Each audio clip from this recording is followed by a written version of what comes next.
Today we are on the topic of section 34 of the Specific Relief Act. Now why I am coming to section 34 immediately going back to section 5 and 6. Section 5 and 6 of Specific Relief Act we have done. That is, we are talking about how to recover movable property.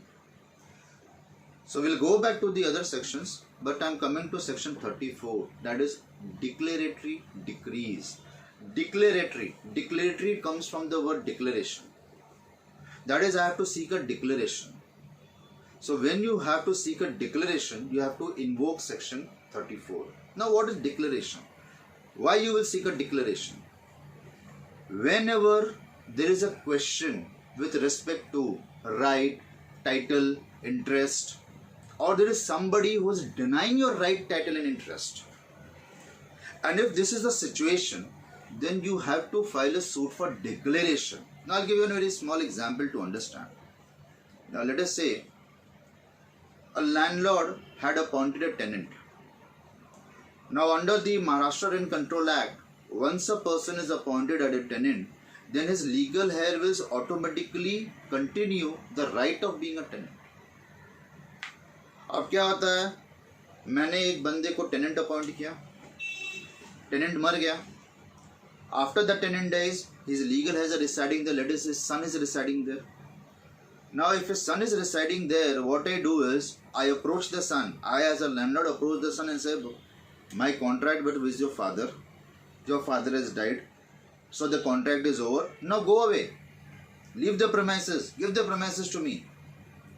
The son says, no, I am a tenant. I am a legal heir. By virtue of legal heir, I also become a tenant. So therefore I am a tenant. I said nothing doing. My contract is not with you. My contract was with your father. Now what I am doing here? There is somebody, that is that person, that legal head, that son. He says that I have a right and title by virtue of being a legal heir. I am a tenant by being a son of the original tenant. And I am a person who is denying his right. So what will happen is, he has a threat over his right. I am not recognizing his right. So what he will have to do is, he will have to file a suit. He will have to file a suit, declare, he will have to pray, declare that I am the tenant of Mr. So-and-so. Landlord has appointed my father as a tenant. My father died on so-and-so date. Now, I am his son. And by virtue of being a son, I am entitled for being a tenant and hence declare. So that is declare. Now, there is a very famous case of Narayan Datta Tiwari. Narayan Datta Tiwari, who was who? He was a chief minister. He was the chief minister of Uttar Pradesh and a very famous personality. You may be aware that Narayan Datta Tiwari had an illegitimate son. He had illegitimate son. When he became major, he openly came in the media and declared that I am a son of so and so person. Narayan Datta Tiwari refused, saying nothing doing. Who are you? I don't know who are you. Now that son who is there, he has a right. But how will he exercise his right? His father is refusing to recognize him as a son. So what will he have to do? He will have to go before the court and seek a declaration. Declare that I am a son of so and such person. So that is what happened in this case. That person goes before the appropriate court of law. There was a DNA testing. Narayan Datta Tiwari DNA testing was done by removing samples of blood, and from that it was found that yes, he was a son. He was a father, and that son was an illegitimate son. So what happened? That person has to seek a declaration. Okay. Now let us say this way. There is a dispute between me and my wife. Okay. Dispute takes place between me and my wife, and my wife gets separated. My wife gets separated. After some point of time, I come to know that she has delivered a child. And when I come to know, जब मुझे पता चला कि वो मेरा बच्चा है, it is my child, I want to see the child. I want to see the face of it because somewhere I feel मेरा खून है, मेरा blood है, इसलिए मुझे मिलना है. I call upon my wife कि मुझे मिलना है, मुझे देखना है मेरे बच्चे को. She refuses. She says, नहीं, तेरा बच्चा नहीं है. It is not your son. I know that it is my son.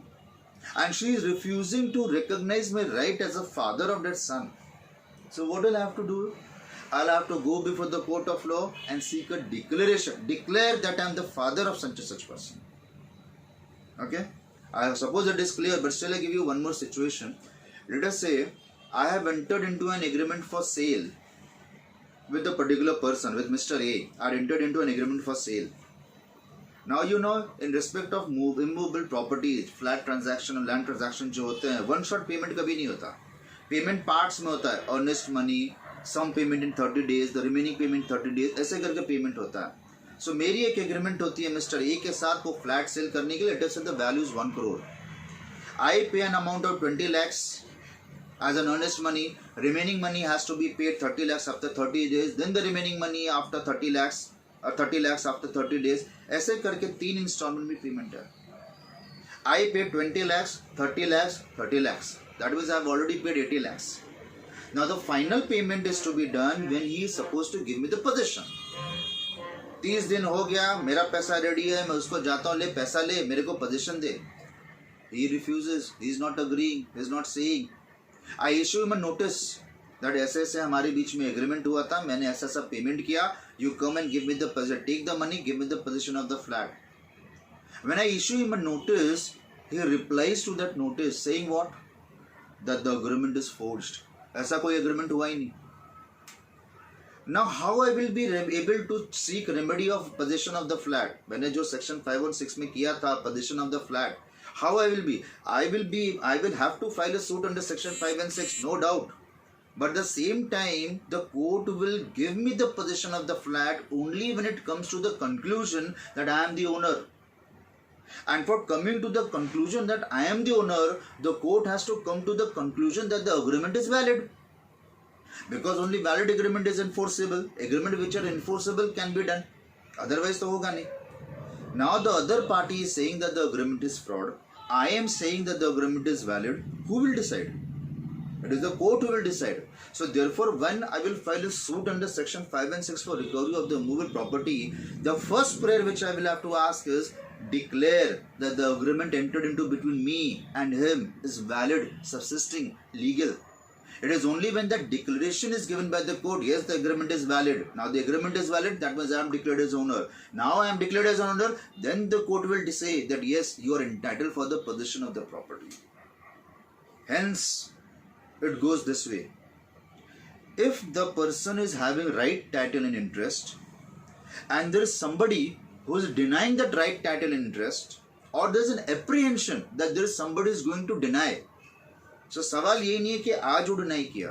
अगर मुझे अप्रीहेंशन है कि वो आगे चल के डिनाई करने वाला है, तो भी मैं सूट फाइल कर सकता हूँ डिक्लेरेशन के लिए, और मुझे वो डिक्लेरेशन का सूट फाइल करना होगा. Declare that I am a son, declare that I am the tenant, declare that I being a brother, I have 50% share in the property. तो उस बार एग्जाम्पल में डिस्कस किए थे शेयर को लेके, पर share when I will get the share only when the court comes to the conclusion that yes, I declared, the court declares that this person is having 50% share in the property. So therefore, in such cases, you require a confirmation from the court, which is known as declaration. So the order which is passed by the court by virtue of declaration is known as a declaratory decrees. अब इसमें कुछ exceptions है. अब exceptions कैसे हैं? When more than one relief is available to a person from one particular cause of action, then the person has to choose all the reliefs in one suit. अब इसका example समझाता हूँ. Let us go put the same example of that flat agreement. Let us say मेरा एक के साथ agreement हुआ है फ्लैट का.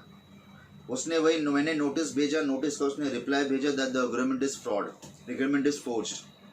I file a suit before the court of law, declare that the agreement is valid and subsisting. And court ने declare भी कर दिया. क्या आपका पर्पस सॉल्व होगा? नहीं, आपका पर्पस सॉल्व नहीं होगा. आपका पर्पस कब सॉल्व होता है? आपका पर्पस तभी सॉल्व होगा जब डिक्लेरेशन के अलावा आप पोजीशन मांगोगे. सिर्फ सूट डिक्लेयर मांगने से, सूट का डिक्लेरेशन मांगने से आपका पर्पस सॉल्व नहीं होगा. लेट अस से आपने डिक्लेरेशन मांगा, declare that the agreement is valid and subsisting. Court ने बोल दिया ले, तेरे को दे दिया, take, declare agreement is valid and subsisting. What will you do? Position तुमने मांगा नहीं, पोजीशन तुमको मिलेगा नहीं, since you have not asked for. So because you have not asked for possession, you will not be given the possession. Then what you will do? Will you file a second suit? Will you file a subsequent suit? You cannot. Why you cannot? I'll give you one example. Let us say मेरा एक accident हो जाता है. एक accident में मेरे हाथ और पैर दोनों जख्मी होते हैं. Both my legs and hands both are injured. And I file a suit for compensation that because my hands are injured, I am not been able to work, and this is the reason I want such and such amount. Let us say court comes to the conclusion that I am entitled for an amount. Court ने एक amount पास किया, but for me that amount is very negligible. मुझे लगा यार ये हाथ टूटने का सिर्फ इतना कॉम्पनसेशन. एक काम करता हूँ, सेकेंड सूट फाइल कर देता हूँ. अरे सर मेरा उस समय एक्सीडेंट में मेरा पैर भी टूटा था, अब देखो हाथ भी टूट गया, पैर भी टूट गया, अब मेरा कॉम्पनसेशन बढ़ा दो क्योंकि मेरा पैर भी टूटा है. Can you do it? No. You cannot file suit for one and then subsequently on the same cause of action another suit. You cannot. So therefore, if you want, if there are multiple reliefs which are available, इसमें कैसा था, हाथ टूट गए, पैर टूट गए, सबके reliefs मुझे एक साथ मांगने हैं. और भी कुछ अगर डैमेज हो तो उसका रिलीफ एक ही साथ मांगना है. ऐसा नहीं कि मैं आज हाथ टूटने के लिए करूं, फिर पैर टूटने के लिए करूं, फिर बोलूं मुझे बिजनेस में इतना नुकसान हुआ था उसके लिए करूं. ऐसा नहीं होगा. तो इसी तरह when I am saying declare that the agreement is valid and enforceable, उससे पर्पस सॉल्व नहीं होता है. क्योंकि उससे क्या होता है, कोर्ट बोलेगा let declare, I declare that the agreement is valid, but that purpose will not be solved. You will not be getting the possession. You have more reliefs. You can also ask for possession. You could have asked for possession, but if you omit to ask for possession, then again you cannot file a subsequent suit seeking possession. देखो जिसमें सिर्फ declaration से काम चल जाता है, चल जाता है. जैसे लैंड और टेनेंट में ही seeks a declaration, declare I am a tenant, his purpose is solved. In Narendra Tiwari case, that man says declare me as a son of this person, purpose is solved. There cannot be other reliefs. But in this case, there is another relief also, that you have to seek possession.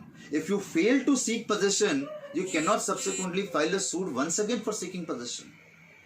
Same case, late us से दो भाई, ये दो भाइयों का जो झगड़ा है, जो लास्ट केस में लिया था, दो भाइयों का झगड़ा है. I am 50% share holder, my other brother is also 50% share holder.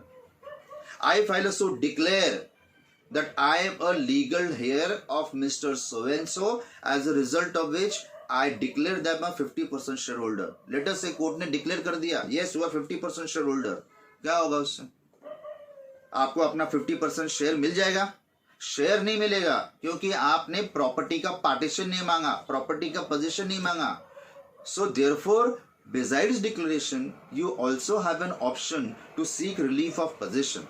Any other reliefs, उसके साथ चाहे पोजीशन हो, चाहे डिक्लेरेशन हो, चाहे कॉम्पनसेशन हो, चाहे डैमेजेस हो, जितने भी रिलीफ होते हैं, मल्टीपल रिलीफ्स अगर वन कॉज ऑफ एक्शन से अगर अवेलेबल है, तो you have to incorporate all the cause of action, all the reliefs under one. So therefore there is a proviso. If more than one relief is available to a person from one particular cause of action, and if the person chooses to omit that relief, then only suit for declaration is not maintainable.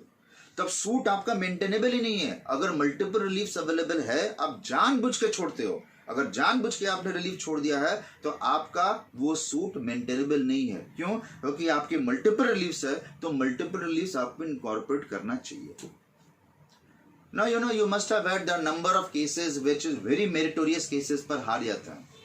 Reason क्या होता है? Reason यही होता है कि क्या होता है, को लोग आते हैं, people come, client come, and when the client comes we quote a fee. Now for any relief which you go before the court, you have to pay court fees for it. And when you're paying court fee, when you are seeking possession, you have to value that property and you have to seek possession. So when you value the property, court fees increases. अभी let us say court fee अगर 15 लाख का अगर कोई value है, तो उसका court fee 31,000 के ऊपर ही आता है, ओनली द कोर्ट फी. लेकिन अगर आप डिक्लेरेशन मांगते हो, तो सिर्फ उसकी कोर्ट फी वैल्यूएशन 1,000 के हिसाब से होता है. तो यहाँ 1,000 पे करके अभी court client doesn't want to pay, तो क्या होता है, ठीक है, client advocate also doesn't want the client को क्या करते हैं, सूट फाइल कर दिया डिक्लेरेशन का. पर डिक्लेरेशन का सूट सब कुछ होते हुए उसका सर मैं लीगल हेयर हूँ, मेरा सब कुछ है, मेरा केस कैसे उड़ गया? केस मेरिट पे नहीं उड़ा, केस सिर्फ इसलिए उड़ा क्योंकि वो डिक्लेरेशन के साथ साथ अदर रिलीफ्स अवेलेबल थे, मल्टीपल रिलीफ्स अवेलेबल थे जो आपने इनकॉर्पोरेट नहीं किए, and hence you lost that case. That is the reason in this particular proviso, in this particular provision, it has been specifically set out. When more than one, why I am repeating because this is very important provision. When more than one relief is available to a person, then the person has to choose all the reliefs in this particular section. Now the question is entitlement. Whoever is legally entitled. वापस से इसमें word आया entitle. Now entitle means what? Entitle again does not mean that वो बंदा landlord होना चाहिए, वो बंदे की लीगल कैपेसिटी में ओनरशिप होनी चाहिए. Entitlement means which gives a right. Now let us say if there is an organisation, if there is a society जो होती है, सोसाइटी में राइट्स कौन लेता है? सोसाइटी का राइट मेंबर्स के थ्रू फ्लो होता है, ट्रस्ट का राइट ट्रस्टीज के थ्रू फ्लो होता है. तो क्या होता है? ट्रस्टीज के थ्रू फ्लो होता है. Trustees will file a suit. In company, the directors will file a suit. The power of attorney holder will file a suit. And so therefore the word uses entitlement. So director is entitled, he will represent this company. Trustees represent the trust. So in any capacity it can be represented. Okay. I hope this is clear. If there is any queries, you can post upon it. With this I'll finish this particular topic.